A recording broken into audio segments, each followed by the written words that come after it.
And welcome to another episode of the United States of a Movie Podcast. We're the movie podcast that makes every Monday a fun day as we get together and we talk movies, but we have a purpose here at the United States of a movie. We're trying to find one movie to define each state in these United States. This week, we are stopping back in the state of Alabama, y'all. It's gonna be good. We've been gone for a whole week. 1 week without an episode for the first time in 130 something episodes. We were busy as hell. So you know what? We definitely didn't do Forrest Gump. We decided to do everything else that we could outside of it. And this week, guys, a movie we bring up almost every single episode. Yep. Good Lord. Shockingly. I'm so glad. I've laughed so hard for one of these movies, and the other one was just a pure nostalgia feast of like, this is why I love this movie. Great week. Ryan, pick one by all means. But I was to say, this week, Ryan Sandler back. He's on the show. Tell us about which movie we're talking about. I was to say it's been a great week. I got to see like an advanced screening of the latest Predator movie, and honestly, I thought Jared Leto was pretty good at it. Oh, zing! Those are just the security cam footage from this call, right? Oh, shit. Well, the backup joke I had was I just got it back from an advanced screening of the latest Predator film, and the guy they got to play Michael Jackson was pretty good. I had a dozen of these written down. Boom. Yeah. Did you see? We are back. I don't watch trailers for movies, but did you guys watch the trailer for the new Michael documentary? No. Antoine Fuqua. I did just because of the movies. It actually looks dope. Yeah, but again, like going back to, our enemy of the podcast, Patrick Willems, ruining musical biopics for us. It made me look forward to watching Walk Hard. I forget. I don't even know the fucking title. Walk Hard, the Dewey Cox story. You're damn right, because you're damn right. Because yes, I watched that trailer, and I was like, all right, but it looks like sure, a biopic. And it's his nephew that's portraying him, right? It's his great nephew, or is like it's Jackson, Jafar Jackson, playing Michael. It does look dope. Everyone's gonna watch it. It's gonna make $1 billion. But who's Macaulay Culkin playing? Yeah, but he's in Fallout. They got Kieran Culkin to play him. Oh shit! But all that being said, is that that's exactly why I kind of. Did they get Robbie Williams back to portray the monkey? The monkey, yeah. Oh my god. Okay, no, but let's talk about that exact thing. Is that the movie he has just brought out, Dewey Cox, right? So Walk Hard, the Dewey Cox story, is the movie that destroyed an industry and forced the movie industry to do something different, and they have. And so yes, so you've got a movie with Robbie Williams as a chimpanzee. And honestly, that movie was incredible. I watched it with my parents. But the thing is, as a British person, it means a lot more to Americans because Robbie Williams is like a superstar to the rest of the world, and Americans are like, who's that guy? But then the same thing with the Elton John thing that Taron Egerton did, where instead of it being a biopic, it's a musical using Elton John's music to tell the story of Elton John's life. Yeah. Very inventive. Because this movie, Walk Hard, the Dewey Cox story, came out and ruined an entire genre. And it was such a joy to rewatch. It's not that it like ruined it, so to speak. It's more ruined it, Ryan. It's more that it exposed an obvious formula that these movies use. There you go. Yeah. And I don't want to talk shit about these biopics, but the formula they worked and we loved them. The problem was it exposed the ABCs of biopics, right, Will? Yeah, I mean, it laid the format out bare for everyone to see. But the problem is you still get movies like Bohemian Rhapsody, which is this exact movie played straight and winning Oscars still. So the Bob Dylan one too, right? And then the Bob Dylan. I've heard that's better. I have heard that too. I kind of director as Walk the Line. Oh, Yes. okay. Which is the thing. So Walk Hard is definitely a reaction to Walk the Line, directed Oh, by for James sure. Mangold, who also directed the Bob Dylan one. But the Bob Dylan one has come after all these movies, and like Will is saying, I've heard that people are like, no, no, no, no, it's different. Yeah, it covers like a much shorter, like just like a couple years in his life, like a specific time, not his entire life, which that's better. If you're going to do a biopic, I prefer that. Um, or you do the next obvious choice, which is you pick one Beatle, make one 4-hour movie about each of them, What the and fuck, make us guys? all suffer through that. Can we talk about that for a second? The What the Beatles scene, fuck? No, no. Can we God, talk about the Sam Mendes? Like they've cast four incredible actors as all in the wrong role. If you right. look Yeah. at them, they are all incorrect. I mean, I trust it. Jason Schwartzman, Paul Rudd, Justin Long, Jack Perfect. Black. But like, no, can we talk like that? Apple is. I mean, what are they? They must be putting $800 million into Sam Mendes making four Beatles movies with each one. Like, you got what's his face from Gladiator 2. You got what's his face from fucking Dunkirk. You've got Mhm. what's his face from like. I mean, all of these guys. The guy from fucking Stranger Things and whoever the fourth guy is. But I don't doubt in the talent of people that are involved, but that sounds like the worst idea I've ever heard in my life. I'm sure it's It, gonna make $1 quintillion. I but don't know how many that. Apple movies have made quintillion dollars? We've had everything that Ridley Scott's done, be it like, Napoleon. Yeah. Napoleon, and we Yeah, also had him doing it with DiCaprio, and no one goes to see it, but they were incredible. Granted, I'll give them fucking a round of applause, but none of them are making money. Right. But yeah. four That's Beatles still happening? movies? Like that's crazy. It's Like insane, and it's Sam Mendes, and I'm like, look, I'm not doubting the talent, but good God, Will, right? This sounds like a It, terrible fucking idea. I would personally, they are all, everybody involved is very talented, Yes. but personally, I'm like, can you do better than the Disney documentary, the Get Back, like Right. documentary, Yeah, yeah, yeah. like where you're actually watching them like sit down Mhm. and like make that album like Right. together, like just noodling around on the And you guitar. cap it off with their last ever live performance ever. It's a pretty And fucking good story. But you yeah, get Tim Meadows in there at the very beginning saying they're about to think about their whole goddamn n- life. now we're talking. They can't There we perform a go. song. It's just like that shit like that. It's just kind of like and it's so funny you mentioned Walk the Line because kind of forgotten that this was a direct response to It's that movie. 100% like an And immediate response. and Well, yet and still Ray too. Oh Mhm. right, yeah, that is fuck, I forgot about that. Oh my Shit. God, so good. Yeah. Yeah. But we had like it was like the 1-2 punch Mm. because we had Ray Mhm. and Walk the Line, and it was Oscar and Oscar, and it was like this is what movies are, and then Right. this came out, and it was like you suck, and Yeah. it was so That's why even like when the Michael Jackson one was announced, people were kind of like bemoaning the idea of like, oh, they're doing another like there's been what because you have the what's the one with the guy from the Bear they're doing too. they Oh, just the yeah. Springsteen, They which had Yeah, the flopped like Springsteen pretty one, bad. but people yeah. are talking about, or at least it's only about one moment. It's about him doing one Right. song. But like we've also had a Whitney Houston biopic that's come recently that no one went to fucking go and see. And you've had like, I mean, honestly, you can pretty much fucking name them. You had like Chadwick Boseman. He did oh my God, what's Oh, the James Brown yeah, movie. exactly. He did the James Brown one, and we've had like Clint Eastwood do the one with the fucking four guys, and we've had like it's just.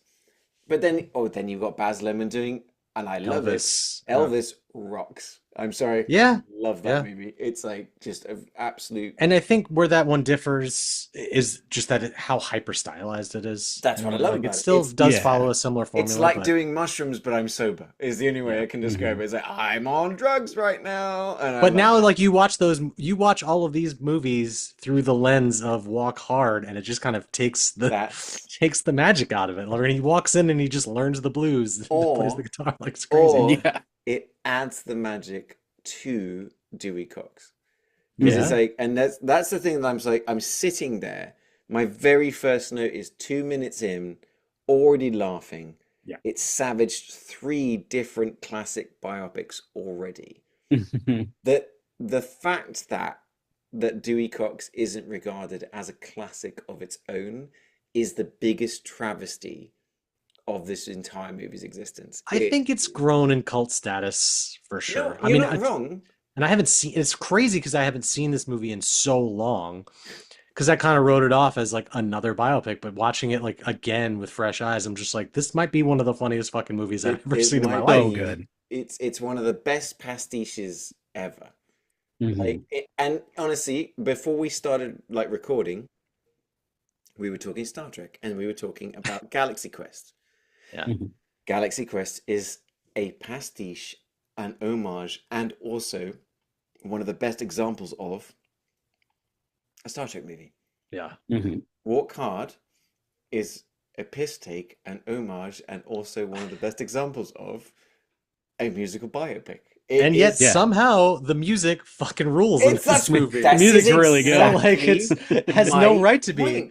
It does the job. We've talked about Popstar in a way too, which doesn't feel like a music biopic in a way. It's more like an interview style, right? Yeah, that extended lonely. Yeah. What's the face's fucking case? Lonely Island. That one is more of like a parody of like the Justin Bieber like documentary that came out. It's more of like a parody of. There was like a time where they were doing like a whole lot of music docs like that in theaters. So it'd be interesting to get like a young person's view of Popstar now, because I feel like it might feel a little dated, like at this point. I rewatched it the other day. Nope. Oh, I mean, not saying it's not funny, but like somebody in middle school like watch it and be like, I don't understand any of this. A movie that Who's Seal? A movie that starts off with a song called "Fuck Bin Laden." It's great. And like, isn't Tim Meadows in that movie as well? Yes. Well, that I think I texted you guys. I was getting confused. Like I was waiting for the gag in this movie where he revealed he was a member of Tony. The fourth Tony. The fourth Tony. He essentially plays like the exact same character. Yeah, exactly. But it's flawlessly done. Yeah. I love my favorite. Brooklyn Nine-Nine as the Hannibal Lecter character. Yeah. Anything he pops up, he was just in Peacemaker. He's so fantastic in that. Yeah, with his shout out to Tim Meadows. With the blindness. Bird blindness. Yeah, I have joked like he's gonna meet Hawk Girl and he's not gonna know what the fuck's going on. I swear to God. And then to a lesser extent, like the more recent weird The Al Yankovic story, which dropped like on the Roku channel. Yeah, the Roku movie. Yeah, Roku. Yeah, does anybody know that Roku has a channel? I didn't until the Weird Al movie. Honestly, the substance was a movie. Yeah. Let's not it's credit to the small people out there that take big swings on random. But that's another one where it's like, hey, everyone who knows about Weird Al Yankovic, we're gonna paint this very different graphic story. Yeah. And it's so fucking good. I'm just glad that movie. I'm just glad that the Weird Al movie finally revealed the fact that Weird Al was killed on stage back in the 80s. Man. And that he technically wrote Eat It before Michael Jackson's beat. Yes. Michael Jackson ripped him off. It's so fucking good. Dude. So honestly, I gotta watch that again. People at home, we have the reason this conversation for the last 10 minutes has been bouncing around like a pinball is because of this movie.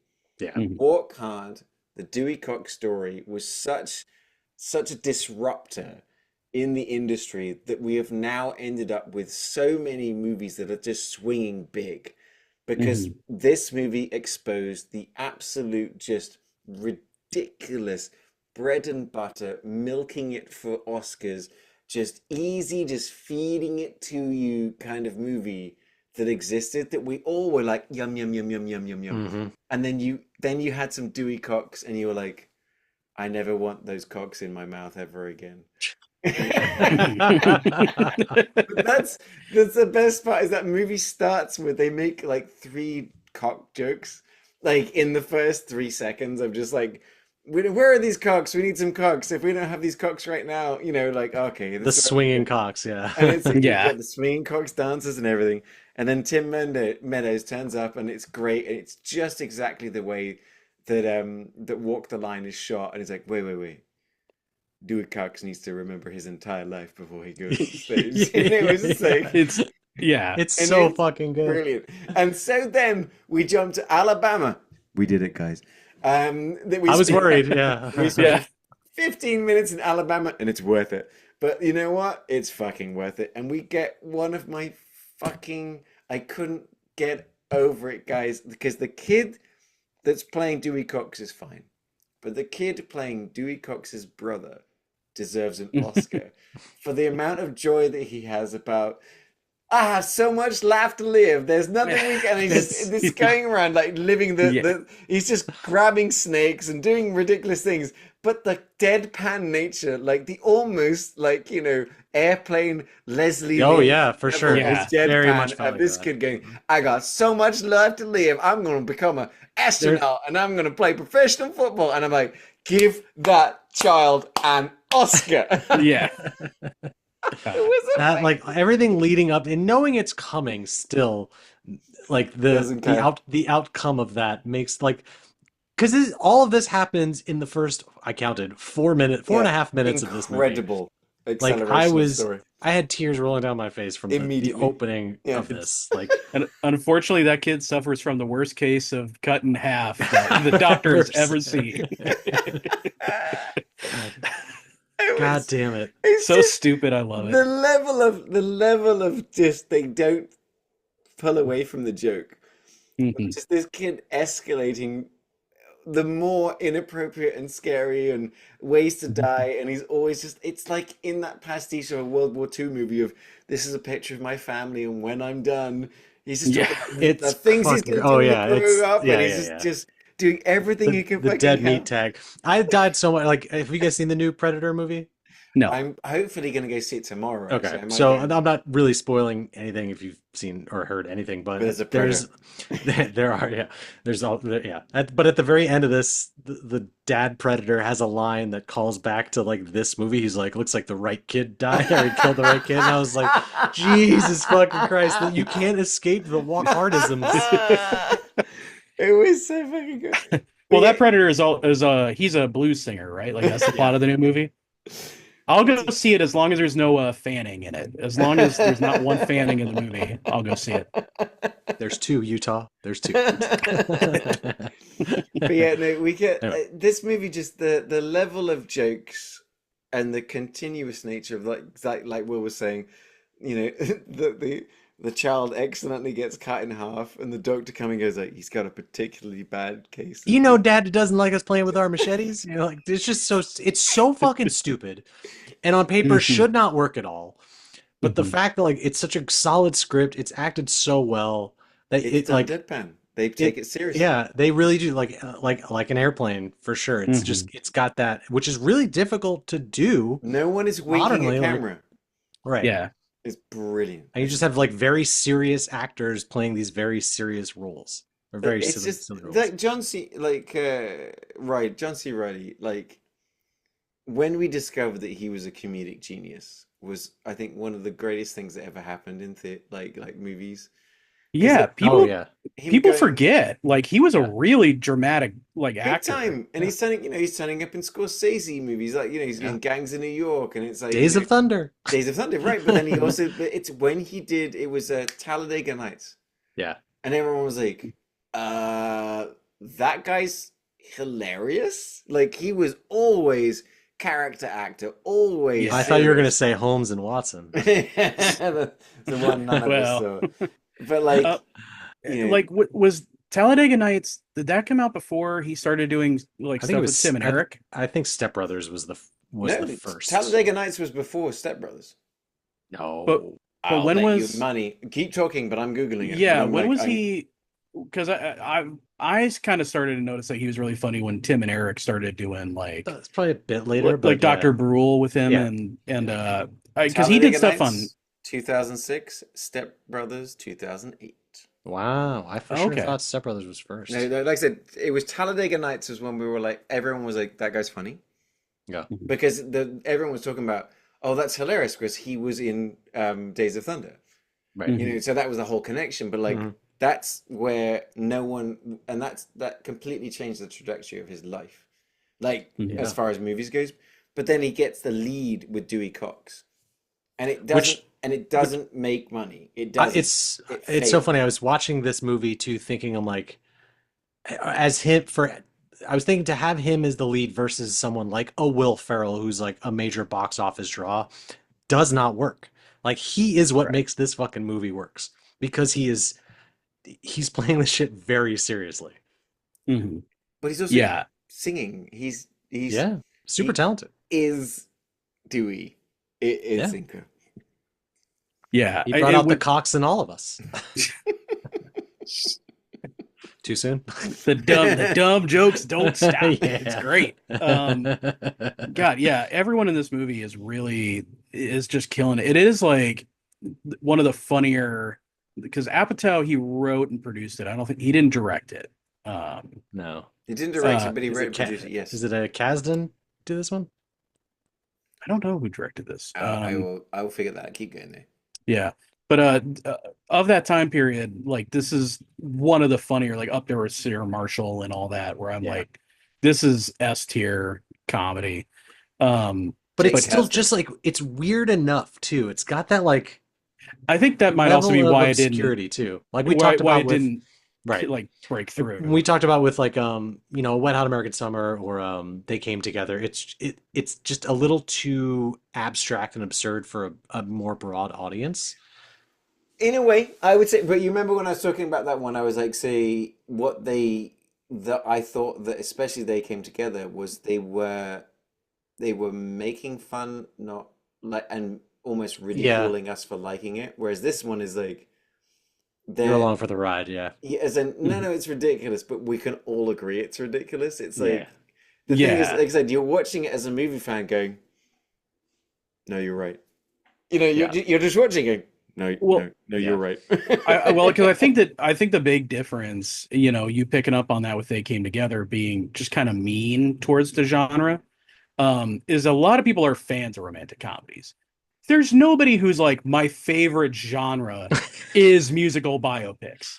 Like that person, there are people who love a lot of musical biopics, Yeah. but Mhm. nobody's like, it's not a biopic, I ain't going. Like there's nobody who's like that. Right. Like So lining up outside before the theater releases to buy tickets. Yeah.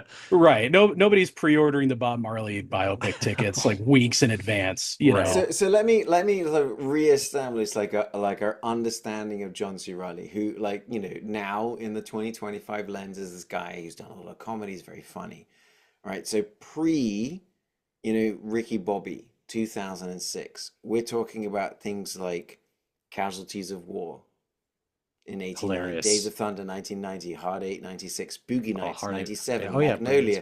99, Gangs of New York 2002, The Aviator 2004. He Yeah. is nominated for a Best Supporting Actor and Golden Globe for Chicago in 2002. He's in The River Wild. We've had him on the Yeah. show before. The Thin Red Line, The Hour. So this guy is a full-on dramatic actor working with Terrence Malick and like all these like Mhm. massive actors like directors and like the Scotts and the Andersons I think and I'd the heard that Scorseses he's like the and one he actor that's been in the most Oscar nominated films of all time or something insane like that. Like he's been in so many of these movies that have been nominated for Oscars, never won, but still like that's Mhm. impressive. and then he's in Yeah. he's in Talladega Nights and he's I like to party. I Yeah. mean, Mhm. it's my one of my most used gifts in the world Yeah. is when people are like, what happened or what's going on, like Ollie, whatever, and I just text back, I like to party. It's It's just kind of him. like crazy to think like he's not really an Anchorman. Like you would think that he'd be like a perfect Right. Yeah. like maybe he is in the second or maybe he Doesn't does he have a turn up small bit as one of the part. guys in I the don't first one know. from the alternate like news cruise? That's you would think. I'm not sure. But I it's don't like know. the pairing of him and Will Ferrell is a completely different But that's timeline. but that's the thing is like that here we are just a couple of years, after, him coming out as a sort of a comedic actor, and now suddenly he is leading this this movie. He's like Hmm. I remember seeing it. I still think it's criminal that this movie is not regarded as in the Well, same way that Anchorman, Yeah. yeah. in the same I way that some of these comedies are regarded. yeah, I think the type of comedy this is was kind of wrong for the time because like just straight up parodies like this, like a Naked Gun type of parody, Yeah. had really kind of fallen out of fashion. People were really looking for something like Anchorman, which is a character, not a parody of anything. Yeah. It's just kind of like a 2 hour SNL sketch. Right. And this is a different kind of comedy. So I think it Yeah. had just fallen out of fashion.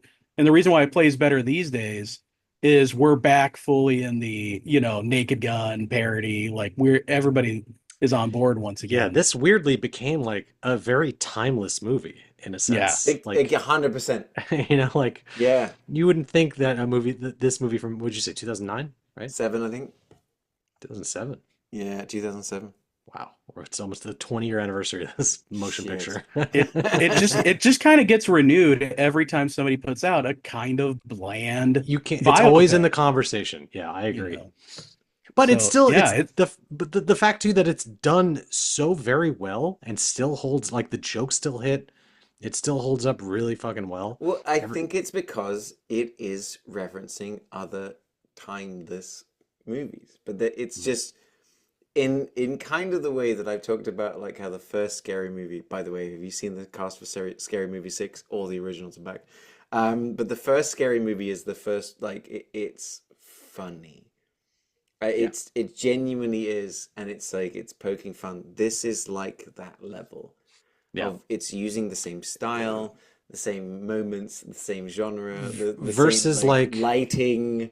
It's just but versus like a Not Another Teen Movie or a Movie 43 or a whatever the Spartans, like I can see none of the teen movie doesn't count. That's also that one is great, but I'm just saying, like, the popularity of that, I can see what Will's point is, was kind of waning away from these types of films. You say remember the Spartans or whatever it was, but I saw your online Oh, the thing Pope about pics? the Pope's pics.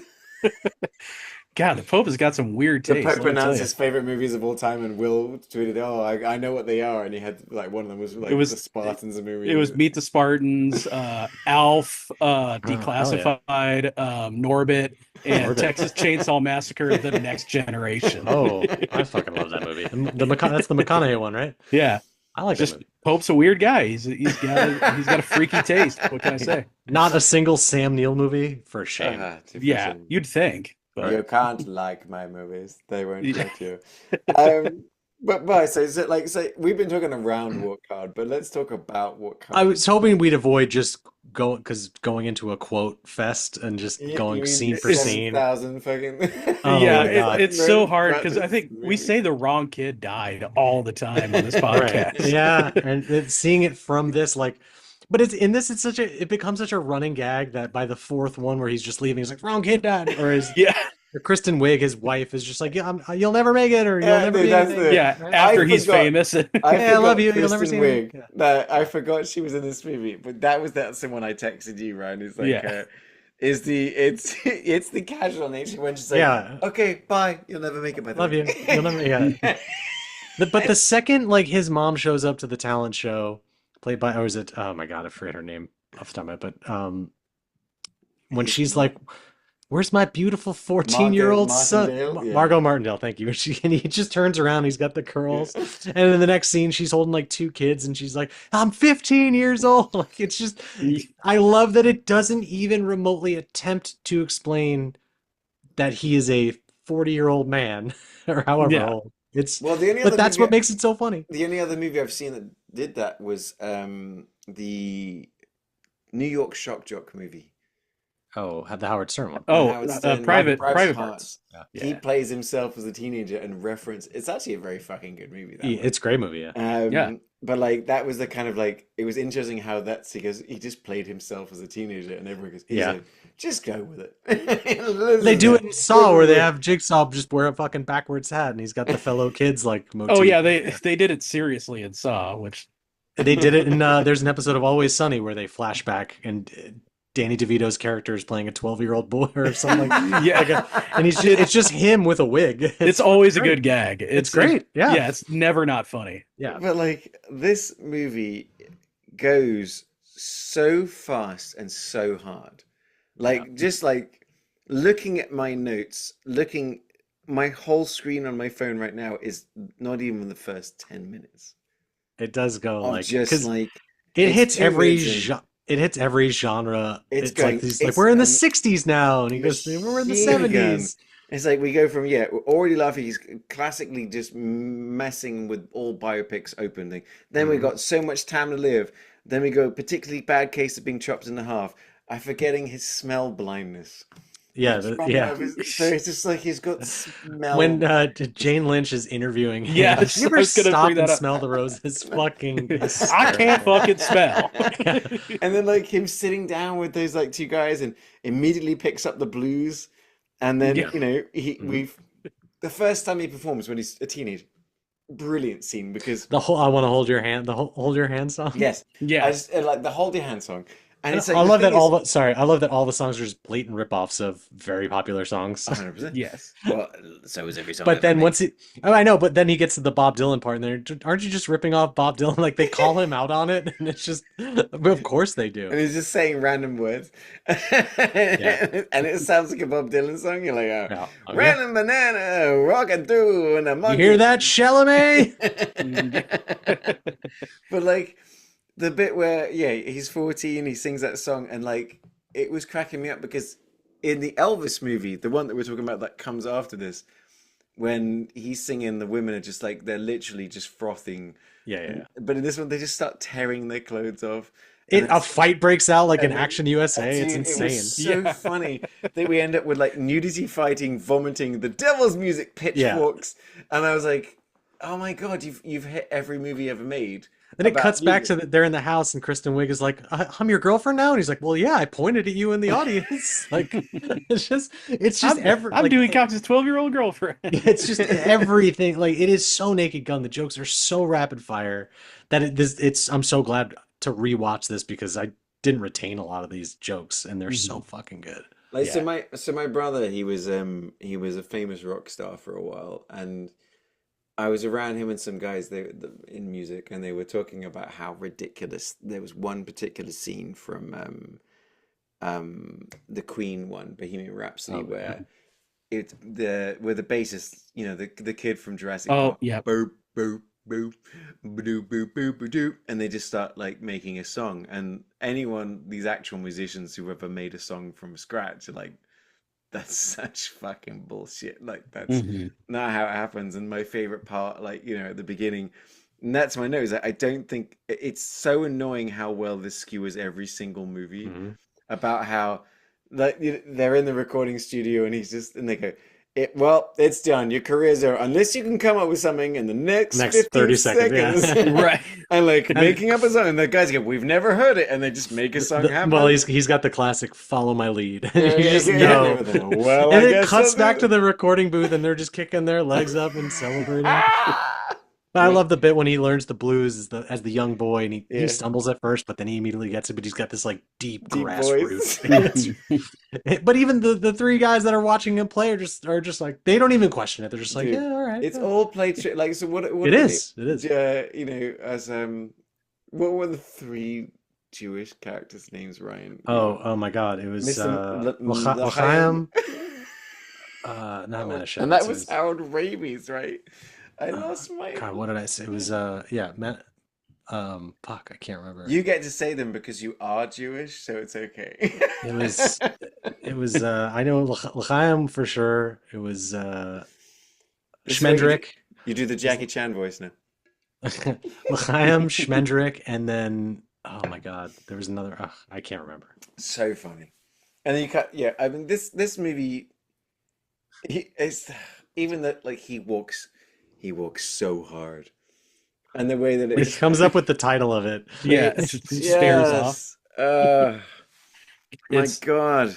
And even Kristen Wiig like looks back like, what are you Yeah. looking at? I love that. I also love it's unclear how many kids they have. At all times, yeah. Yeah. She's constantly just got new kids or giving birth, and there's never. It's brilliant. And then like the level of people turning up in this movie, that it's Craig Ferguson, then Frankie Muniz, and then Jack White, and then Ed Helms, and it's like Jack White playing Elvis was Maybe the so best funny. Elvis impersonation. It So makes no Yes. sense. It doesn't look or sound anything like Elvis, but him doing the karate and then he leaves but that Dewey Cox again playing it straight to the audience, like what the fuck was he talking about? Like so great. He's like, wait, so it's gonna be Buddy Holly, then No, the Elvis, Big then Bopper. me? Oh Big yeah, whatever. Bopper, Buddy Holly, Elvis, and then me? Okay. Elvis has got to get the fuck out of here. It's like I tell you, the only great. thing I remember from this movie, like the one I remember, like when I watched it the first time, I remember just laughing so hard. Is Let's Duet? Is Oh, with Jenna Fisher, right? Let's Duet with Jenna Fisher? Jenna Fisher turns Oh, up. Jenna Fisher's like oh an yeah, absolute smoke show in this movie. Like, but I think in James playing Gunn, what are you doing? just playing yeah. No kidding. perfectly playing like the character Was it from Reese Reese Witherspoon? Witherspoon Right? sort of Yeah. Mhm. vibe, but the Let's Duet is I'm gonna beat off all my demons. It's I'm great. gonna The blow lyrics are you. It is just immaculate. Like it Mhm. is one of the funniest. I laughed so hard the the first time. I songs laughed are really well so written. hard. How did they get through that scene without cracking up? Like I Jeez. could not. I don't that's know, Will. professionalism. That Mhm. is, they both deserved Oscars for that because I would not be able to get through that song. I'm They just play thinking it like perfect. how fun this movie would have been to work on, to write on. Like it just looks like it felt like they had a blast making this movie. Yeah. Especially the guy with his dick out in the hotel room Dude, no, Bert. but that's it though. It's after he smokes weed for the first time. no, no. Like the running gags hit constantly.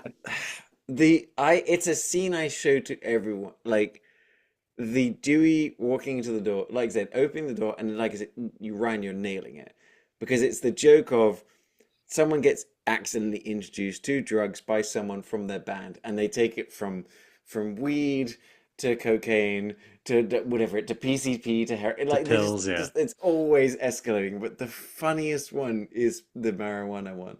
Yep. Yeah. She was like, "Oh, I'm like, I don't want to get it. It's a non-addictive. Oh, I don't want to like affect my sexual. It makes sex even better. It's the way Tim Meadows And, delivers Yeah. and these then they're fucking lines. about, it's the cheapest drug there is. It's one of the funniest. Like you're right, Tim How do I Meadows. do it? Yeah. Oh. It's like I can't feel Also, like the running was this because I've only seen Walk the Line like once before. It's a great movie, but the running gag in Walk Hard of him constantly ripping sinks out of bathrooms like off the Yeah. frame. That was so funny to me. Oh, I, yeah, I love it at the end. Let's for a second look at the Yeah. lyrics of Let's Do It. he's just bending the spoons one by one. Yeah. That's hilarious. And he's getting tired of it by then. Yeah. In my dreams, you're blowing me some kisses.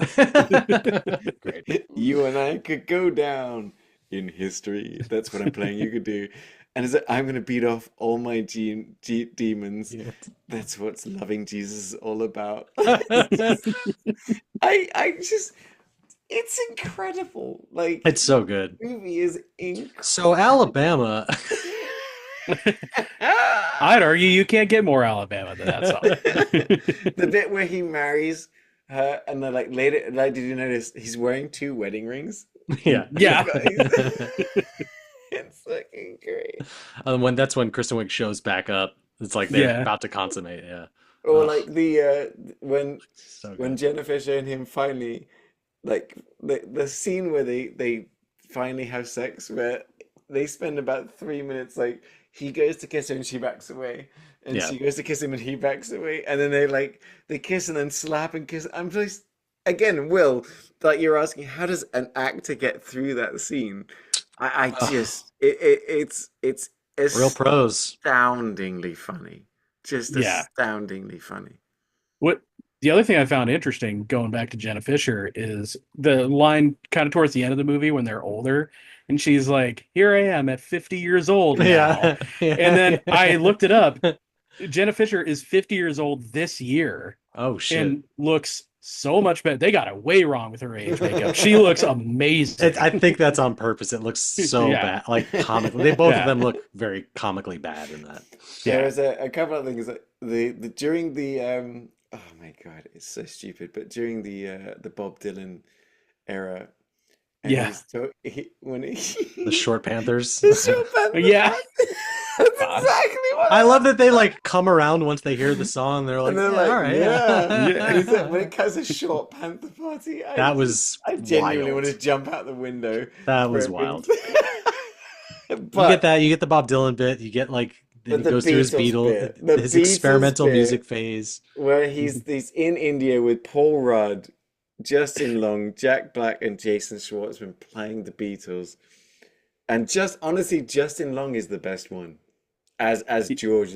George, Yeah. I'm just And- trying to get some songs on the album. But I like that they work in their actual frustrations, like also the great, Beatles had yeah. with each other. Yeah. And they just beat the shit out of each other. It's great that they got all four of them on set for like an afternoon. It's crazy. Yeah. and they just riffed and absolutely rocked. I mean, you Mhm. got Jonah Hill turning up as well, but like Yeah, I this almost movie- forgot he's in this movie. Yeah. He keeps coming up as the ghost to remind. He's like, "What the fuck are you doing, man? Yeah. You know how The hard go- it is to beat off when you don't have fucking legs.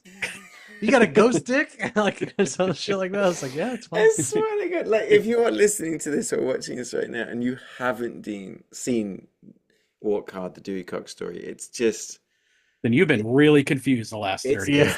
Yeah. but it's also just the only way to understand everything that came before it and everything that came after, and it's also just hilarious in the middle. Yeah, Like the fact that this movie, do you think that they knew, when they were writing or making this movie, that they were going to disrupt I don't think so. I think it was more reactionary to the movies that had come out just before it. Because I don't know when did Walk the Line come out like a year before this? Like was It that was Walk the 2005, Line was like 2006? 2002 or 3. Like Okay. it was about 4 or 5 years before. So I might see. I don't know. I don't know Let dates. me look. I think it was Walk the Line, and then I think it was 2005. more like Oh shit. 2005. So pretty soon. I think what kind of kicked off the idea was Ray. And then when Walk the Line hit, I think that was probably where they were like, okay, these are basically the same movie. Like Yeah. we got to kind of talk about Yeah, this. Ray was 2004. Yeah, then a couple years later you had Walk the Line, and then a couple years later you got Dewey Cox just going, fuck this. I mean, it almost, you think about it though, it almost was at the perfect time, because if this movie came out later after a couple more of those musical biopics, it probably wouldn't hit the same. Yeah. I don't know if it would have the same Right, but like juice to it. the thing is that I'm finding interesting is that Scary maybe it Movie. would. I'm putting Scary Movie into the same sort of level of like going pastiche A parody, yeah. and hitting it and being quite on the nose. It didn't disrupt the industry. It didn't. Right. People kept making Right. them. But Yeah. I guess is it because Scary Movie is making fun of movies that are like, well, they're not going to win Oscars, and then Dewey Cox literally pastiched 2 Oscar-winning movies to the point that you can no longer win an Oscar for those kind of movies. Does That may that be. right? Well, Scary Movie, that was like 98. Yeah, Yeah, late Scream 90s. was 97, I think. Yeah. It might have even so- been after, like way after that, because you had Scream, you had I Know What You Did Last Summer, all the other like middling ones. Well, so when we talked about scary movies, and we did Cabin in the Woods, Right. and we did Tucker and Dale versus Evil, and but we were talking about how like they changed the industry when we got to like Barbarian, right? As well, like Right. we saw how when they finally pastiched it, you changed it. Like we would say that Cabin in the Woods was the one that was like, it was one of the two. They were like, now we have to do it differently. They've called us out on all our bullshit. Yeah. But I would say that Dewey Cox did that to Oscar-winning, Oscar bait, just like full on. Just, Yeah, we're gonna do wow. a music biopic parody, you And know. it's like, yeah, and we're gonna win all these fucking awards. Now you can't do that. Now Well, you I have think- to do it differently. I think one of the other reasons why this probably didn't break through is Dewey Cox, just as a title, like as a poster, doesn't seem like it's a parody. It seems like it's a movie. It looks real. And Scary Movie, that's a parody. Naked Gun, that's a parody. It's not obvious by looking at the poster that Dewey Cox is a parody of anything. And so I think it probably came out, and I think there was just honestly confusion. It came out so soon after Walk the Line that I think a lot of people were like, is this the same Imagine going in to see this expecting like a very serious musical biopic, and in the first 4 minutes, a toddler is cut in half with a machete. Yeah, My kind of movie. Yeah, I was gonna say. Yeah. That's So fair. I mean, I yeah. think it might have thrown some people. Now, that being said, that's exactly what you should title the movie and what the poster and all that should look like. But I think for general audiences at the time, because you got to keep in mind, general audiences are kind of just barely Yeah. paying attention to like movies. So Yeah. And you're I can going, totally like understand my dad being like, "Oh, I thought it was a movie about an actual guy or something," you know. and like Like, pre-Twitter, the music, the movie zeitgeist on like Twitter now is like, it's brutal. It's either, it's right. very divisive. It's, Wait, where the people love internet it or hate is it. divisive now? I'm just saying, like, You know what's been for great about movies the internet? It's specifically. always been everyone getting along the whole time, Ryan. Like, no one's ever disagreed on the internet before, but you're right. I Yeah. just mean in terms of like people talking about this, like talking about movies in general. Yeah. You just didn't have that Nowadays, talking about discourse. movies is a nightmare online. Yeah. It's I do it all the time on Someone who TikTok, does it and it's a professionally. nightmare. Yeah. It is the bane of my You need existence. more But cocks in your life. Yeah. everyone needs a little more cocks. But I think like, a movie like this is a difficult thing to achieve now. Like any parody or pastiche, it's a really tricky one to nail, you know? Well, they Mhm. did. We don't, yeah, And I think holds up. it's the tragedy is of like, you know, when you see someone do something or something, I mean, like it's a $35 million movie. It made 20 million. You've got Chris Parnell, you've got the Krumholtz, Raimis, you've got who else? All these like people turning up as like themselves. Literally fucking everybody. You got Craig Robinson. Frankie Muniz, Jack White, the actual Temptations, Eddie Vedder Jackson. I got Matt that Jewell, line where he's like, Ghostwriter. I have to avoid these temptations, and he walks out and it's just The the Temptations. Are there. temptations. And that was great. It's just it's so far. It just I'm gonna go watch it again. people, Like I can't wait to watch it again. yeah. Right. People weren't ready for it. Is basically No, like no. the people weren't ready for it. It was But they're almost gonna love it. yeah, exactly, dude. But Damn your right. kids are gonna love it. Yeah. Damn right. You know, that being said, right, is that the other movie that we had this week is a 1992 absolute banger Yeah. Mhm. that I like. I remember watching in the 90s, loving it immediately. I've always loved it. I honestly, when we said we were doing it, I thought maybe I owned it, but I don't. Mm. And it was an absolute treasure to watch. And the fun thing is that the thing you always remember about this particular movie is people used to, because I think it's changed now, but they used to talk about being one of the most undeserved supporting actress Oscars of all time. Disagree. Oh, from Marissa Will, Tomei. do you want to God. tell us the movie that Oh. we're talking about? It's a movie all about my cousin Vinny. God, I love this movie. And Marissa Tomei specifically in this movie, probably the most attractive human who's ever lived. Well, just Like, the my way God. the way she crushes this role.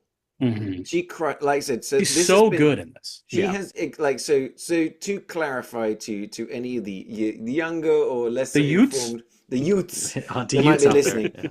But Marissa Tomei won the Academy Award for Best Supporting Actress of this movie. And then for about 15, 20 years after that, from 92. Until Spider-Man Far From Home. Sure. Yes, you're actually not fucking wrong. No, because then she did like, the one with Mickey Rourke, like The wrestler. the Yeah. wrestler. But Marissa Right. Tomei, it used to be this really easy, low-hanging fruit joke about undeserved Oscar.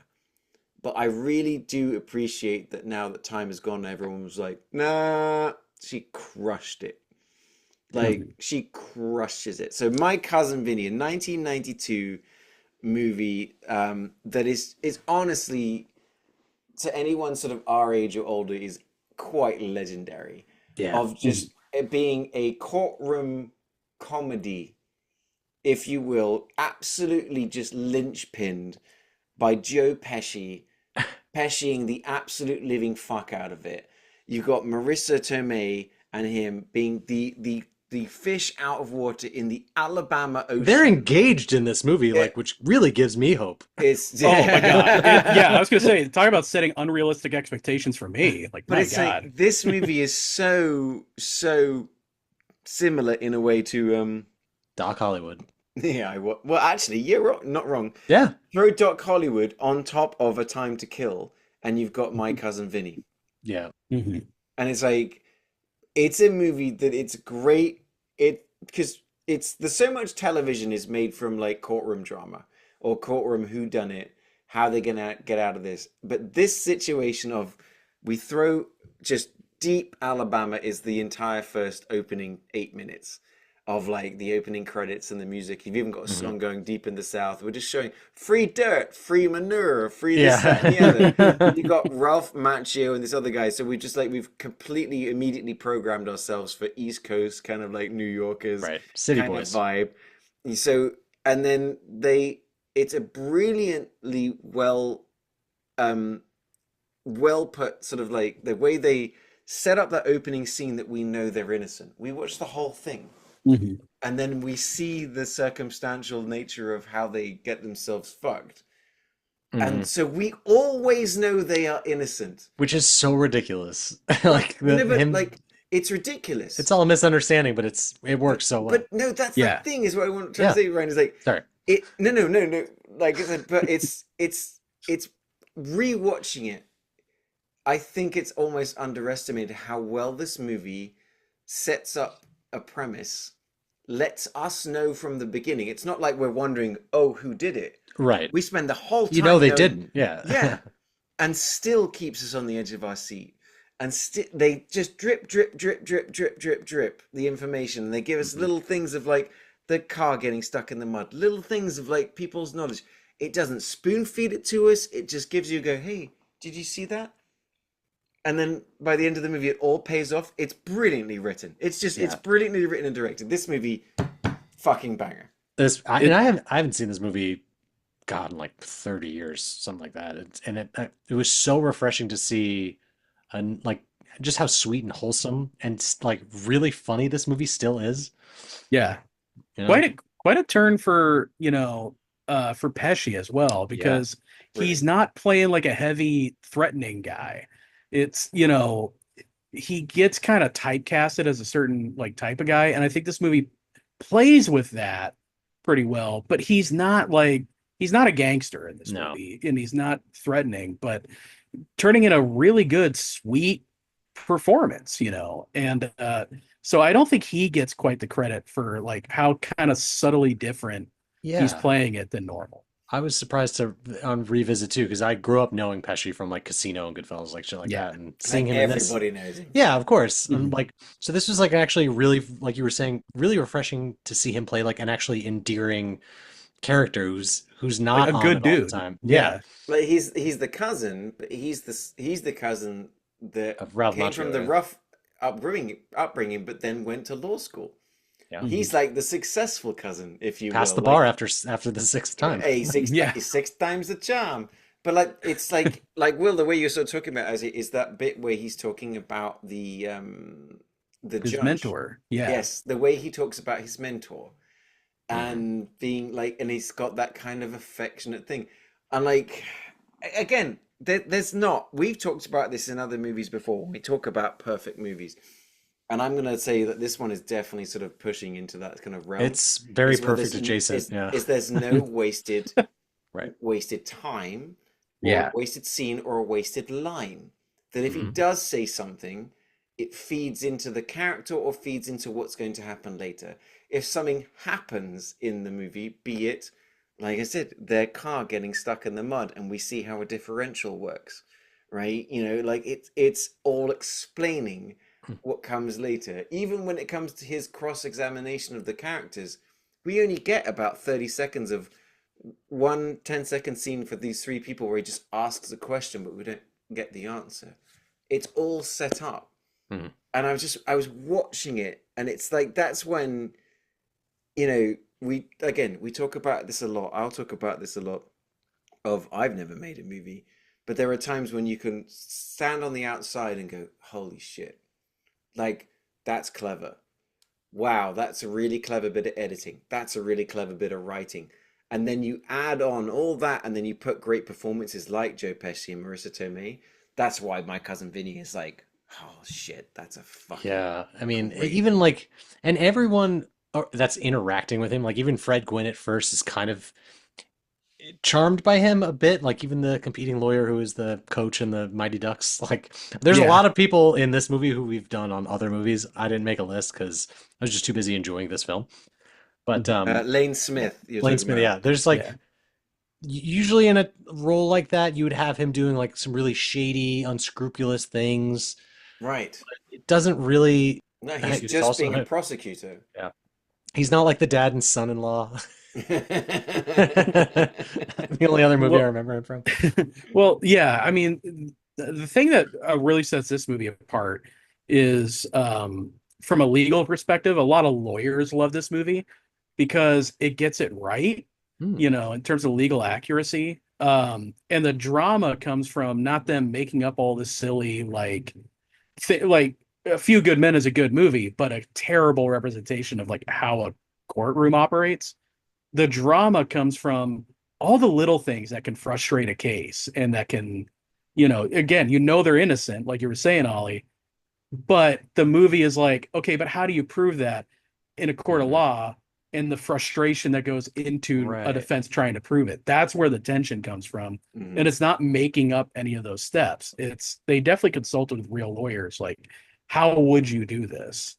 And building Mm. out the drama from there. And it really, really works. Yeah, I think it really grounds this movie too in something that's a pretty ridiculous thing. It still feels very realistic and is acted so well. Like I love all of, like the B stuff that's going on like outside of the courtroom, whether it's them having the trouble in every single one of their hotel rooms. You've got The the the whistle in the not being able factory. to sleep joke is Mm-hmm. great. From being like the horn going off to the pigs being slaughtered to the train to like even when they're He gets sleeping. the gives him the cabin, yeah. Yeah, The Yeah. fucking craziest sounding owl you've ever fucking dude, heard. and he comes out and but that's I love Blasts, that. yeah. I said it's just like that is one of the best ones. Like But that joke that's what leads lands them to sleep every in the time. car, and that's their car gets stuck in the mud. So Yeah, he does the classic. I remember this from the trailer where he fucking falls in the mud, yeah. throws his suit on the floor, so he's got to get the new suit. There's not a wasted thing in this. My favorite joke, though, uh, which I completely forgot about and laughed audibly, is when they go to get breakfast at the little cafe out like in the morning, That's about and to they're both say. looking at the menu, What and would she's you like, "What do you like? think?" And she goes, "What do you?" He's like, "What do you want to get?" And she goes, "Breakfast." And it cuts to the menu, just says breakfast $1.99, lunch $2.99, dinner It's Yeah. breakfast, that's it. $2.99. And then Like you have the fuck, whole grits thing. grist thing, which And pays like off. as like a guy that now lives in like, Texas, the American South, and how I've run from 0 to 100 on grits. One of my most successful videos ever as that Englishman in Texas is me talking about grits. When grits Me hits the talking fan, yeah. and like when the grits, but me talking about like how I've like literally just like drunk the Kool-Aid on grits and how I talked about I like mine with salt and pepper and butter and bacon and cheese. To this day, it's a 2.5-year-old video. I get comments on it every day. I I- just watched your Coke video where you're talking about like I'll have a Coke, oh Dr. Pepper, like that. Yeah. Hmm. And I feel like just thinking about this podcast, I feel like every restaurant interaction you have is like with the old lady from Hell or High Water. It I was is about to pretty And bring much. that up. Yes. like that's got to be what it is. Yeah. What don't you want? Yeah. Well, It's like, honestly, that's what I really like. When you brought up like Doc Hollywood about it as well, is that this is a movie that like this is why the Alabama of it all when we're talking about it, this one comes in hard Mhm. because yeah. it brings in the fish out the big fish out of water, being Joe Pesci, Nice. but that it really does like when you're watching it, you can tell like there's no studio shooting in this entire fucking movie. No. I was thinking about that too. Like this just looks like a movie from that time period. Like Mm. there's so many things I'm watching now. I think I just watched like Black Phone 2 or just whatever recent movie, and you can just tell it's like too green screened, it's too pristine, it's too volumed or whatever. They're not in a Well, real place. well, actually, so off what you're saying is I wanted to actually say something similar but different. Is that much like um, what is this movie is actually quite timeless. Yeah. It's Oh like, yeah. as Oh in, yeah. it feels like a movie of the time, but it doesn't. As in, you watch it today, I'm watching it going, you could watch this movie Oh, is it? Are you just today. taking? Are you just making a dig at Alabama, saying that Yes. No, it's but I'm fucked up, like, dude? I'm talking about small town and kind You're of right. vibe, and it's like it's really not that different. And and the way it's played, like I said, the judge, the actor you were just talking about that played the judge, and Fred like Fred Gwynn. Gwynn, yeah. you just love him in this movie. Herman Munster, yeah. And Yeah. it's just like it's He's this got that like southern drawl, like yes, that, like and the just it all authority, feels so real. And he's and well, the because he's next words out of towering your mouth over. are either going to be guilty or not guilty, like no other one in between. And it's just like it just it's so much. This movie's like embedded in my brain, even though I hadn't seen it for decades. It's like, and that's when you know it's a banger. Like it's just an absolute banger. I love Yeah. when he goes with Lane Smith and he's trying to finagle like the documents out of him, and he gets back and he's like, "Yeah, I got it. I got all the documents." And she's reading like You're reading my the book. law book. He's like, "Nah, don't read that. It's not for you." And she's like, "You're supposed to get it, you fucking dickhead." Like just every word It's out of her called mouth Discovery. Yeah. he is like, that's the thing. He's painted as like the worst fucking attorney ever, but he's actually very capable at what he's doing. And you're Well, so it's it also kind of gives you that established. feeling like, It's yeah, established by Gambini's. Like, no, there's no better arguer right. than a Gambini. And again, That it's scene too, the introduction of Vinny's character in the prison cell with the guy who's never Yes. met him before, that's where he one of thinks he's gonna get sexually assaulted. the funniest setup Because and payoff. he's just like Oh, he's rubbing his shoulders. He's like, "Hey, let me come over here. Let me tell you but something." And it's just like, every line yeah, is perfectly normal unless you're insinuating that you're about to be raped by a man. yeah, There's a perfectly normal conversation, and that's the genius. And there's 10 jokes. There's not one, yeah. it's 10, and it keeps going. Maybe I'll do you first, or then I'm gonna wake up this Yeah. guy, and it's just like, I forgot how good that scene was. But that's kind of what I'm talking about. Is like this movie is top tier.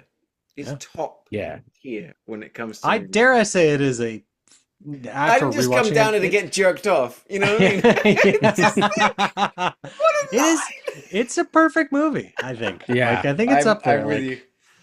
Like it was really nice getting that like that Doc Holliday type of vibe from it. They couldn't be more different films, but it does have that like very fish out of water story for all of these characters. You know, you got the two from New York, he's from Brooklyn. The second you meet Marissa Tomei's character, she's like, they don't got no good Chinese food over here. Like, Mm, but they establish her little camera. Like again, there's brilliant. nothing. You're right. There is nothing wasted. It's a fantastic movie. The fact they're always bickering, but their bickering is always not. It's always a sort of like a duel. Like Yeah. it's not like bickering to be like bickering down. They're bickering up. If that makes sense, it's always they're trying to outwit each other. Yeah. And like and when they're trying to, they're using actual facts to do it. Then it's always like, Mhm. oh, okay. So they've got this kind of interesting. Yeah. But And all she wants you to do is help. Yeah. Go ahead. I was gonna say, but you can tell even in their bickering, it's not there. At no point are you like they don't like each other, they hate Right. each other. Oh, they love That's each other. Yeah. yeah. That is really hard to write. Like Yeah. when you're like these two characters, they have a dynamic where they enjoy kind of like arguing. Like you get like that's probably why they're attracted to each other, They, but yeah. they love each other. They have a chemistry that should not work. It's Yeah. crazy how much chemistry they have together. Incredible. And like Yeah. picking off what you're saying, Will, is like that through the whole movie, they're doing this bickering that it clearly comes from this kind of like that they enjoy it. That when they finally You have know like they fuck. they you know I bet they Oh, fucking yeah. do. But when we get to sort of like the final thing that now she's just furious at him. They boiled over, the pot's boiled over. Yeah. And then he has his realization, forces her to come in, and it's the pure love and joy that Joe Pesci is like putting out in his performance, and she doesn't want it. And it's like, it's one of my favorite. I wrote it down. And he goes, "Are you sure?" You know, and just like, and he's I'm just positive, teeing yeah. up this fucking woman that he respects her Yeah. intelligence and her knowledge. He knows we've got it. He knows exactly what to say, and it's just, it's that, you're like saying, Will, the chemistry of those two characters in that final scene is pure. Just here, like going, "Oh man, I wish that someone loved me like that." You know what I mean? Even So even it's Fred fucking Gwynn's great. character, even the judge like character is like, Yes. wait, you guys know each other? And like Yeah. he's like on board. Because again, like, this movie goes through this, fuck, are they gonna get out of this? Oh, they're gonna get out of this. Oh no, what then? Because then And Lane you've got Smith it. calls The in. thing, someone literally gets killed while they're there. Yeah. Gets put to Yeah. death. So we put Yeah. the fucking stakes in. Oh, that guy died. I guess Yeah. we're gonna die. Oh man, it's so good. It's a great movie. Yeah. Strong recommend. Oh Yeah. no, it's a absolute pleasure to watch. Like I was so excited when we said we were going to do this one. I'm like, oh my god, oh my god, oh my god! But it actually over delivered on everything that I thought the movie was going to be like. I was going into this because again, like this came, what is 92? Yes, I think 92. I think you may have got it for once. Yes, well done. Oh my God. Okay, so Wow. We did mention it 3 times already in the last I was hour. 9 years. Yeah, I was 9. Well done, Ryan. I don't listen to you fucking morons. I was 9 years old. So like this to me, like when I was a kid, was a more like adult, like a movie my parents would see. So I didn't see this until I was much older. But again, like rewatching it now, I'm like, it's such a joy to watch a movie to get to watch a movie like this. And you just like it's annoying. Yeah. When you see a movie this good, and you're like, well, why isn't every movie this good?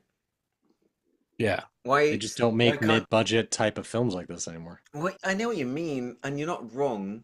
Well, it's also I'm trying to think of like another movie that would be sort of comparable. I can't. So The Lincoln Lawyer wasn't bad. Lincoln Lawyer, Yeah. maybe. I mean, love that movie. when I think about mid-budget movies today, I think of, there was one that just dropped, I think on Amazon, called like Maintenance Required or something. That's a romantic comedy, which is a movie that's literally You've Got Mail, but Yeah. it's literally the same story, but 1,000 times worse. And it came out this year, direct to The streaming. Chris Evans, Dakota Johnson one?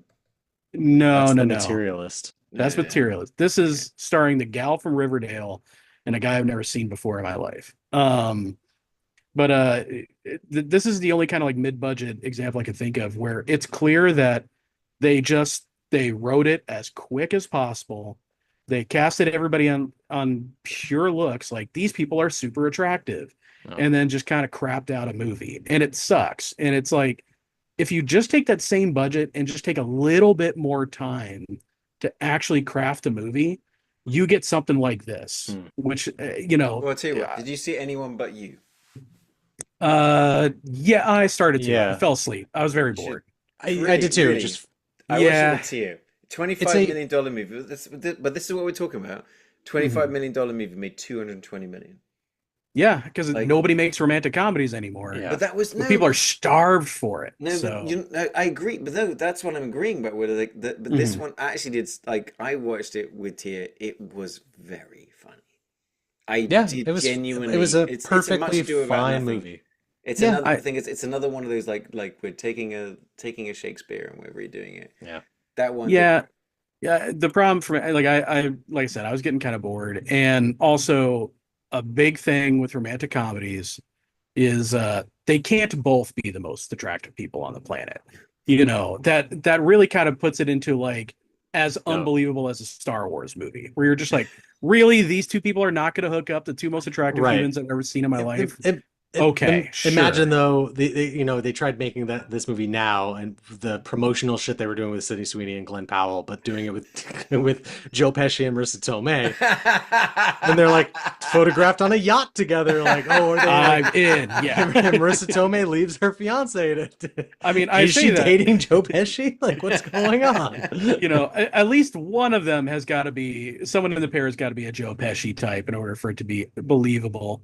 Because again, Marissa Tomei is the most attractive human who's probably It's ever got to be lived. Ron Perlman in Beauty and the Beast. Like, Yes, exactly. Well, And by the way, but going back to my TikTok now, my best performing video is one where I bring up somebody was talking about the age gap of Leo DiCaprio and his girlfriends.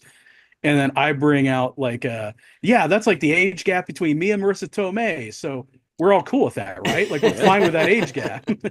And I say that to be like, Marissa Tomei, if I know you're listening, I'm here. What's up? I'm cool with age gaps. Like let's what would go. Rachel E. Cook say? One thing I did say, Marissa Tomei's costume designer It was giving me like, oh my ball God. on this movie. They were I don't know like, if you've ever grew up "Do whatever watching the fuck you Fran. want." It was like watching Fran Drescher and the Nanny. It was just these like Yes, Oh my very, God. very outrageous 100%. outfits. Oh, like, Great Fran Drescher, reference. especially at that time. yeah, Like that's in The I was Nanny. thinking that too. Oh Like my I had to God. be.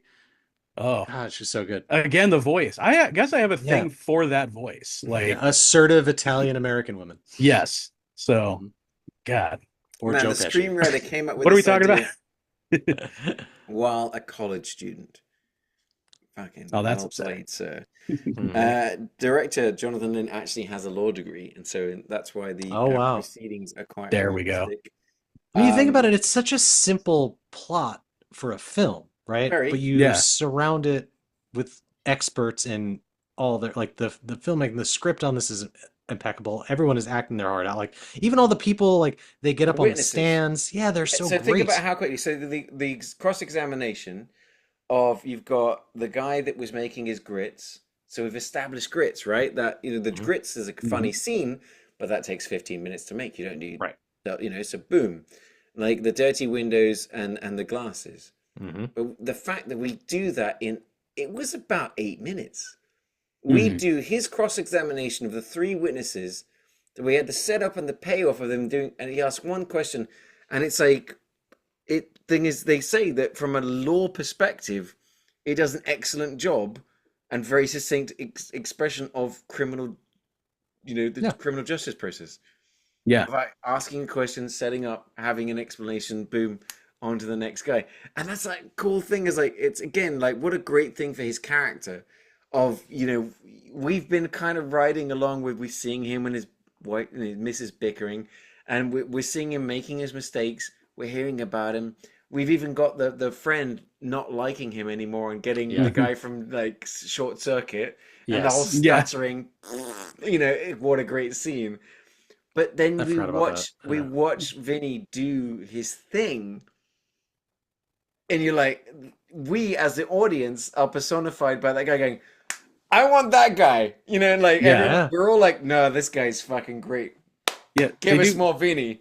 they do such a good job of setting up that he's so new at this. This is like really Oh, the first yeah. case. So you're just so nervous about that. But kind of like Michael Scott in The Office, there once they get into like the actual part of the job you're supposed to do, you're like, oh, he's actually like insanely good love at that. this. And that now everything makes sense. Yeah. Which is something they leaned into it once on The Office that Michael Scott is actually like A great really salesman. good salesman. Mhm. And then it makes sense why he got like what he did. Right. And this movie, I think, is more effective at it, where you're like, oh, I see what his mentor saw in him, Yeah. and that's genius. That's I could such good writing. I could see it was so good that I'm thinking like I'm gonna curse the fucking air. I could see Amazon picking up a show of My Cousin Vinny where he just fucking travels around and it's a new case every week. God, who Joe would Pesci's be? still there. Yeah, They- well, I was they gonna did say it- they did it with that amazing movie we watched where In the Heat of the Night. in the heat of the night. Oh yeah, And they made a damn TV show about that 20 years later. yeah, for like 76 seasons or however much it ran. Like, And they tried to do something similar with the Natasha Lyonne show that just got canceled. Wait, oh, Poker Face. Yeah, which that was canceled? yeah, just I just heard that was recently. great. It's excellent. Even though it's like the highest rated show on Peacock, it got Peacock, yeah. canceled, which to me says like, oh, they're getting ready to sell everything. Mm. That you kind of don't cancel your like best your show flagship show, man. if you're thinking of your streaming service sticking around for another few years. Yeah. So It was great. can't wait for the Ellisons to buy that one too. That would be Mm. fantastic. God. Entertainment's great, everybody. But kind of like I was saying is like with My Cousin Vinny is like the cool thing about it is it really does actually lean very hard into the whole Alabama. Yeah. Yeah. You know, that is a whole plot point. The whole point is the whole opening song is the whole opening credits is we're in the deep south. Then the We're in death the sentence too, Alabama. like that whole electric chair thing. When Lane Smith is interviewing the potential jurors, and the woman's like, electric chair. He's like, hey, that's the one I want. Your Honor. Yeah. Like, she'll do. Yeah, it gives you that level of fear, like especially like as a New Yorker seeing something like these New York boys in trouble in the deep south, it creates that very realistic fear. Yeah. Yeah. Well, I mean, Especially it's knowing they didn't do it. You're like, But they're that's even not, worse. but at the same time, right? At no point, kind of like, going back to the Doc Hollywood of it all, is at no point is this movie making fun of Alabama. No, not at all. And I no. really do like, that's when we had Alabama's making fun of them for being Yeah. outsiders. But when we had Entertaining Yes. Alc on the show, and it was like it's something that's really Yeah. stuck with me when we come into doing these movies is like actually no. While Action USA might have been like the most ridiculously Texas thing, it's not being nice about the state. And I'm like, Right. the My Cousin Vinny is not being mean about Alabama. Mm-mm. It's just it's in Alabama, and now you brought these New Yorkers into the situation, and like when it comes to the situation of it being a massive misunderstanding, the evidence is pointing to these guys being guilty, and when the evidence points out they are innocent, the prosecutor, the sheriff, the judge, and everyone's like, "Oh, our bad." Yeah. Like Whoops. there's no ill will. It's Right. like we fucked up. As in, not even that. It's just the judicial system has done its job. We have examined the evidence. We have found out you are innocent. We apologize for this inconvenience. Please go on your way. Which honestly might be the most unrealistic part of this movie. Right. Because Yeah. I have yet to see a cop who's like their case has been proven as like, oh, that was incorrect in My court. bad. And they weren't like, I don't care, they should still die. Right. And it's like, well, what do you mean? But through the Alabama lens Yeah. is this movie is very respectful of the Yeah. it's never used as a joke. Right. It's used for humor, but it's not the butt of the joke. Like I said, with the train going through. Like so guys, like I said, as like when the train's going through, it reminds me of when I used to stay with my mother and father-in-law. There's a train that goes through at 4 o'clock in the morning. Yeah. It's like, and I'll sleep through it all the time. It's like Normally it comes 10 after 4. that's such a funny joke when it comes down. Is that usual? It comes at 6? No, sir. Like, and then they play the That joke is quite again. unusual. Yeah. And he goes, "Yeah, it should have been at 4:10." I was like, "Ah." Like then the throwaway gag, like because his wife plays pool, or excuse me, Marissa Tomei plays pool, and the guy owes her $200. The hustled subplot. That like that Brilliant. thing, and he's like, "You got the money for me? Bring it over here." And he's like, "Fan out that," and then it just literally leads up to him punching the guy in the face in the most absurd way. He does like a flying He Superman jumps, punch doesn't off he? screen. Yeah. It's because the guy's tall, and then he uses that money to buy that really cheap fucking suit. It's great. But what a fucking great subplot as well. Is like, there's also just the random subplot of the guy. Yeah. Like, but it's not a wasted time. There's not No. a wasted second. Like, I wish I watch movies like this, and I just one day before I die, I don't care if I'm 95 years old. Let me be involved in a movie this good. You would make a great Joe Pesci. Hey, I was just saying, like, And a lot you of a great Marissa Tomei. thank you very much, Will. you Thank flatter me. I'll let my hair down after you say that. Will. You Ooh. flatter me. Oh, okay, I'm gonna Oh. Just make sure you twist the fucking faucet, you piece of There shit.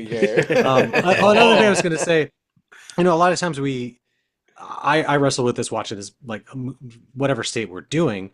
For this one, like, Alabama really does feel like a character in this movie, Big time. and like, it's whatever state we're doing, that's a really difficult thing to find, especially Yeah. once you get outside of like a New York, LA, whatever, or a Texas. But like, this felt like a very Alabama movie to me.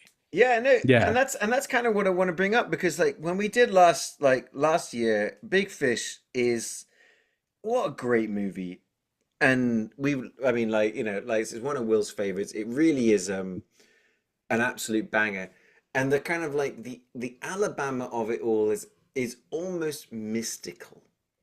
Right. Right, and I said, like, granted, I'm just dismissing Dewey Cox, as funny as it was. Like, Yeah. we wanted to watch it, and it Yeah. starts in Alabama, and it's great, and it ends in Alabama. Who That gives and Big Fish beat out Selma and Sweet Home Alabama. Right, but it had this, what we loved about it was kind of like that it, as fantastical it was, there was a certain heart to it, Yeah. a certain like purity to it, that watching My Cousin Vinny, that kind of like we were talking about, is like, Is it it's is not it it's not mystical about it, it's just being very right? honest about it. Is it the Yeah. City Slickers of Alabama? I like that. It's not a bad. It's actually fucking hell.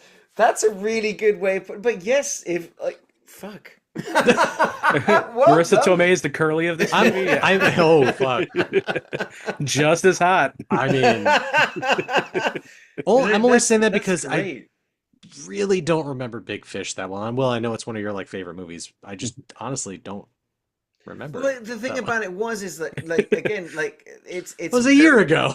It's very Yeah. fantastical. Big Fish is all about Yeah. like a guy. It's got whimsy and He's talking about a big story, and It's then we literally a tall realize his tale. stories Right.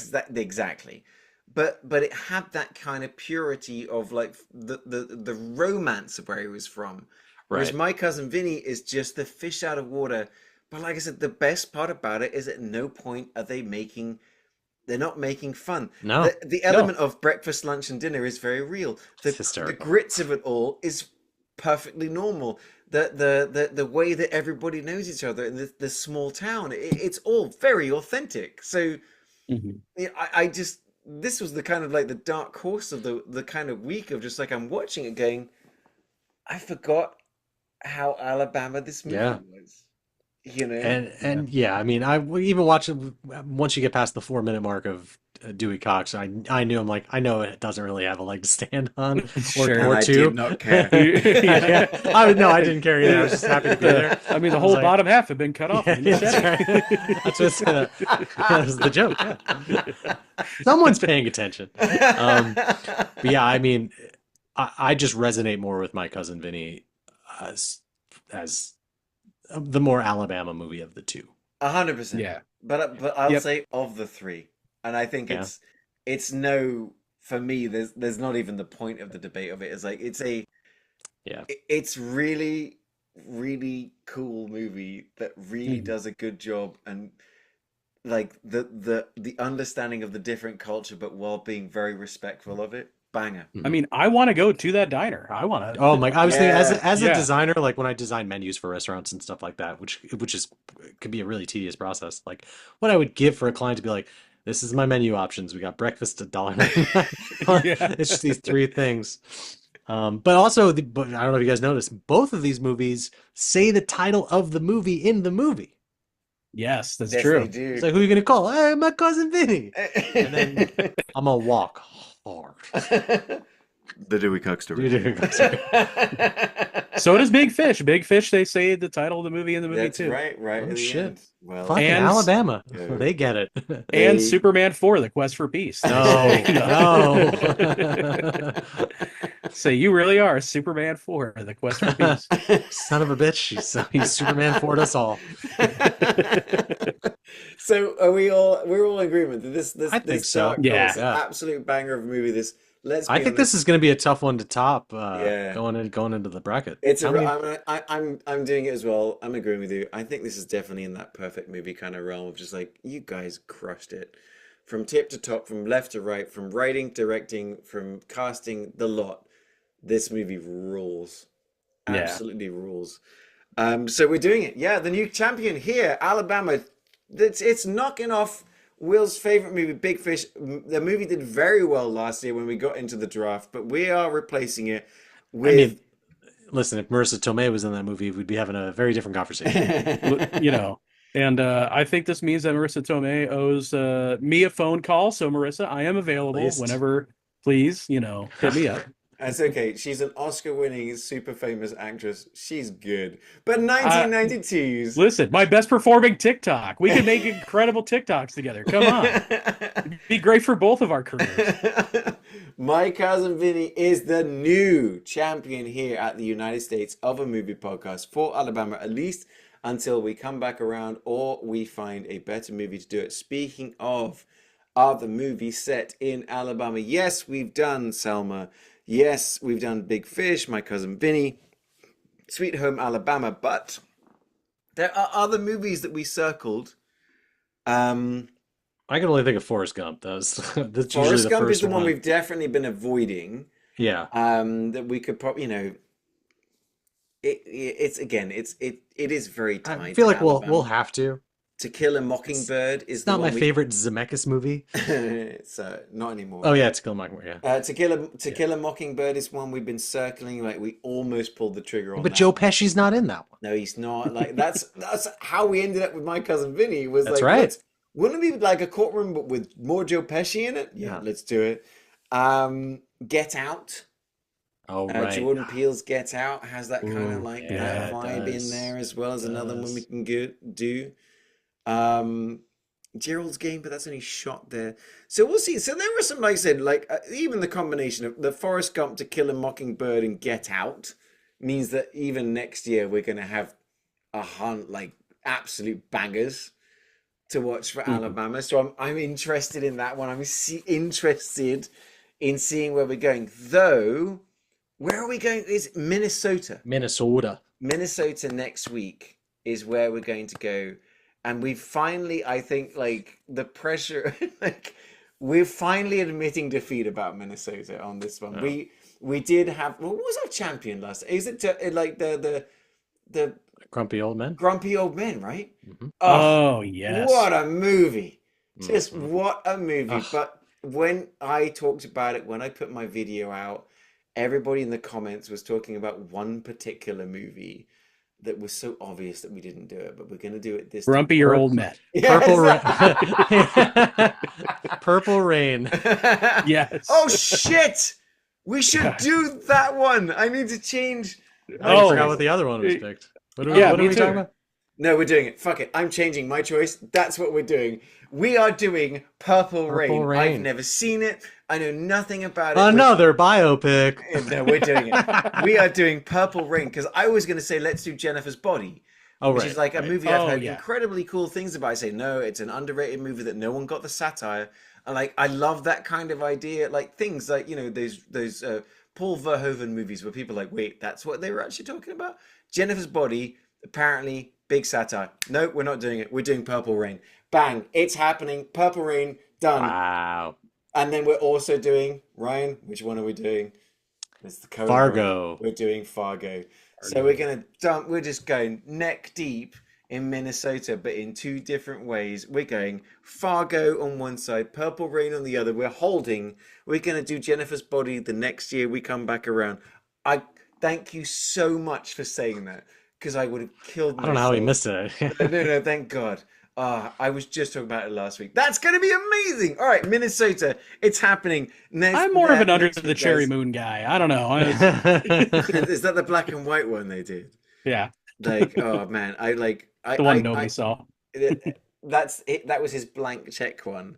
Mhm. That was he did Purple Rain. Everyone was like, "Do whatever you want for the next one." He goes, "All right, I'm Yeah. gonna do a black and white World War II spy movie." And I it's was very not good. like, Who does Prince play? He plays Queen. All right, so I'm on our non-sponsor sponsor who will one day be a sponsor. Just watch. Purple Rain is available for rent. Anyway, you want to rent it, but it's not available for free. Same goes for Fargo, which is bonkers to me. Actually, no, you can watch Fargo for free on Canopy, which no one has, or Hoopla, which again no one really has. Canopy, I think, is the one if you have a library subscription, Library, right? that's Okay. what those are. Yeah. Canopy with a K. So yeah, Purple Rain and Fargo. That's where we're going. Wow. That's going to be a banger of a week. Wow, going up against Grumpy Old Men as well. That's incredible. Well done, fellas. Let's Again, if only there was a way to combine these. It's almost like we are a real podcast. This week was great, guys. We could not more highly recommend both of the movies that we watched, My Yeah. Cousin Vinny Definitely. and Walk Hard. You're going to have a great time either way. I had a great time this week. Thank you so much, guys. If you want to find more of what we do, don't forget that you can find Ryan as Rhino Digital with his inventions, his creations, his everything when he gets into Honestly, have you done your Lincoln one, the Alf Oh line? my Oh, God. oh my God. I kind of don't want to say what I do. Make sure that happens. You just reminded me. Yeah, God. Wait, Well, Lincoln. Will Oh, or I will send random ideas to Ryan that he will sometimes make happen, I and it I will make said the our two entire really week. stupid ideas, and You we can, kind we of somehow came up with an even worse third idea. yeah. you can find more of Will as entitled Millennial on TikTok or Instagram, where he's often talking about all things movies. He's got an incredible movie collection. He loves getting into Godzilla. He loves getting to Japan, like anime, all kinds of stuff. He really is just the place to go if you want to find the interesting, esoteric, and fascinating. And you can find more of me as that Englishman in Texas everywhere else, apart from Facebook, where I'm Ollie Pettigrew, where I'm often talking about mostly things Texas, but sometimes things movies. Join us next time for Minnesota. But oh, I can't wait, guys. But from Ryan, from Will, and from Mike, thanks for joining us for this episode of the United States of Movie Podcast. This was a banger, guys. Yeah, this is great. Marissa, call me. Yeah.